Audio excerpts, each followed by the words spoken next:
भगवते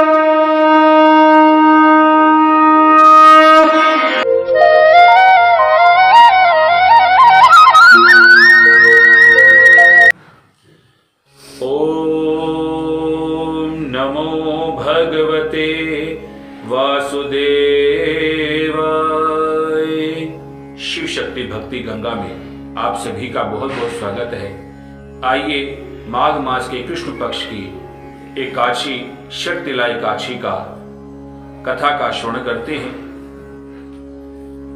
भज मन नारायण नारायण नारायण, लक्ष्मी नारायण नारायण नारायण, लक्ष्मी नारायण नारायण नारायण, भज मन नारायण नारायण नारायण। बोलो विष्णु भगवान की जय। अतः शक्तिला एकादशी। एक दालभ्य ऋषि बोले कि मनुष्य लोक में आकर लोग ब्रह्म हत्यादि अनेक पाप करते हैं, पराया धन चुराते हैं, दूसरे को कष्ट देते हैं। ऐसा करने पर भी वे नरक में ना जाएं। हे ब्राह्मण, ऐसा उपाय कहिए। भगवान, अल्प दान करने से अनायास पाप दूर हो जाए, उसे कहिए। पुलस्त मुनि बोले कि हे महाभाव, तुमने बहुत ही सुंदर प्रश्न किया है, जिसको ब्रह्मा विष्णु और इंद्र आदि देवता ने भी नहीं कहा। तुम्हारे पूछने पर उस गुप्त बात को तुमसे कहता हूं कि माघ मास के आरंभ में ही शुद्धता से स्नान करके इंद्रियों को वश में करें। काम क्रोध घमंड ईर्ष्या लोभ और चुगली इन सब से मन को हटाकर जल से हाथ पैर धोकर भगवान का स्मरण करें। ऐसा गोबर लें जो पृथ्वी पर ना गिरा हो, उसमें तिल और कपास मिलाकर पिंड बना देवे। उसके 108 पिंड बनावे।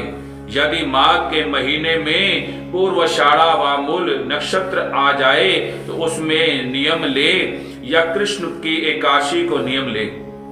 उसका विधान तुमसे सुनो। स्नान करके पवित्र होकर कीर्तन करते हुए एकादशी का उपवास करें, रात्रि में जागरण करें और गोबर के बने हुए 108 पिंडों से हवन करें। शंख चक्र गदा धारण भगवान का पूजन करें। चंदन अगर कपूर चढ़ावें, बूरा मिला हुआ नैवेद्य चढ़ाकर बारंबार कृष्ण का नाम का स्मरण करते रहना चाहिए। हे विप्र, पेठा बिजोरा और नारियल आदि का पूजन करें। यदि इस सब का अभाव हो तो सुपारी का भी श्रेष्ठ है। फिर अर्घ देकर जनार्दन को पूजन करके प्रार्थना करें कि हे कृष्ण, आप दयालु तथा पापियों को मोक्ष देने वाले हो।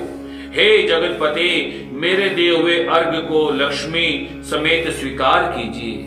बोले लक्ष्मी मात की जय। फिर छत्र उपान और वस्त्र ब्राह्मणों को पूजन करें।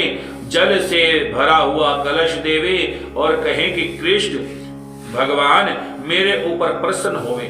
खेत में तिल बोले से जितनी संख्या में तिल पैदा होते हैं, उतने हजार वर्ष तक वह मनुष्य स्वर्ग में निवास करता है।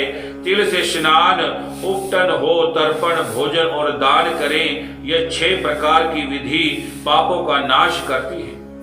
इसी से एक एकादशी का नाम शक्तिला है।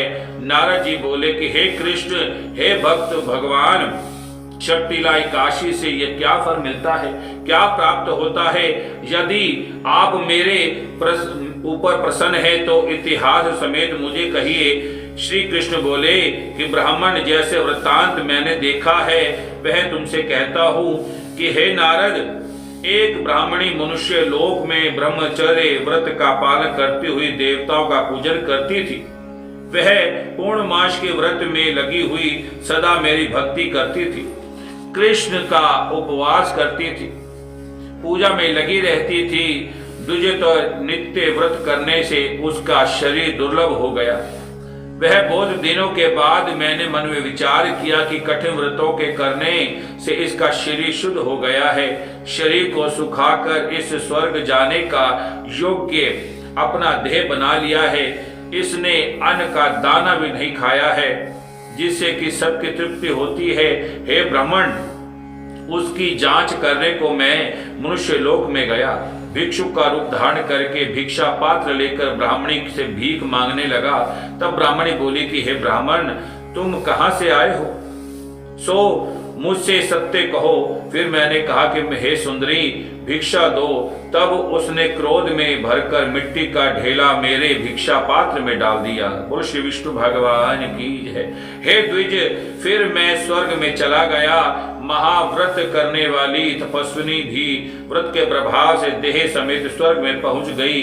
मिट्टी के पिंड दान करने से उसका एक सुंदर घर मिल गया, परंतु उस घर में अन्न का दाना भी नहीं था, ना ही उसमें धन था।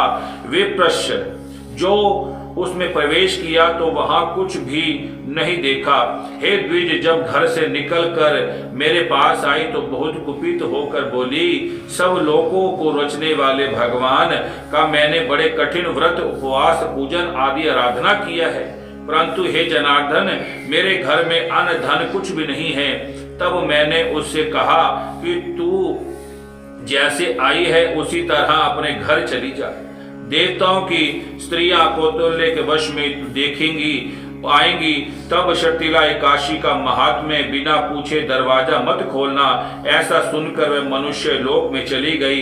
हे नारद, तब देवताओं के स्त्रियां उसे देखने आई और कहा कि हम तुम्हारे दर्शन के लिए आई हैं, तुम दरवाजा खोलो। मनुष्य बोली, यदि तुम मुझे अवश्य ही देखना चाहती हो तो दरवाजा खोलने से पहले शर्तिला का व्रत पुण्य का महात्म्य कहना होगा।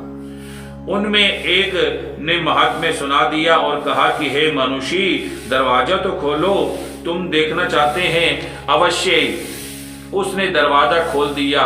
उस सब ने मनुष्य को देख लिया। हे द्विज श्रेष्ठ, वह ना तो देवी है, ना गंधर्वी है, ना असुरी है, ना नागिन है। जैसी स्त्री पहले उन्हें देखी थी वैसे ही वह अब भी थी। देवियों के उपदेश से सत्य को चलने वाली उस मनुष्य के मुक्ति और मनुष्य मुक्ति को देने वाली शर्तिला का व्रत किया।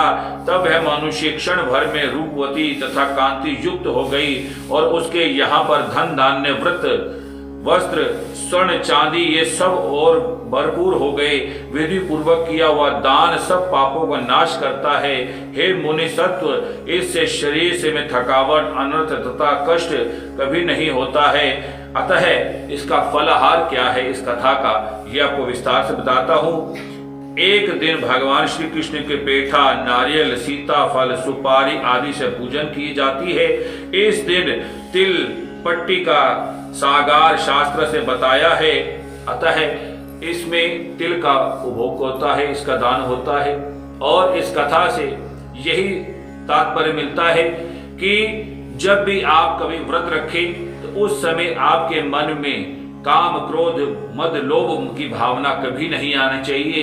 व्रत रख के कभी झूठ नहीं बोलना चाहिए, सदा ही सत्य का साथ देना चाहिए। और सबसे बड़ा जो दोष है क्रोध, उस क्रोध को अपने अंदर प्रवेश नहीं करना चाहिए। बोलो श्री विष्णु भगवान की जय। भज मन नारायण नारायण नारायण, भज मन नारायण नारायण नारायण, लक्ष्मी नारायण नारायण नारायण, भज मन नारायण नारायण नारायण। बोलो विष्णु भगवान की जय। आप सभी का कल्याण।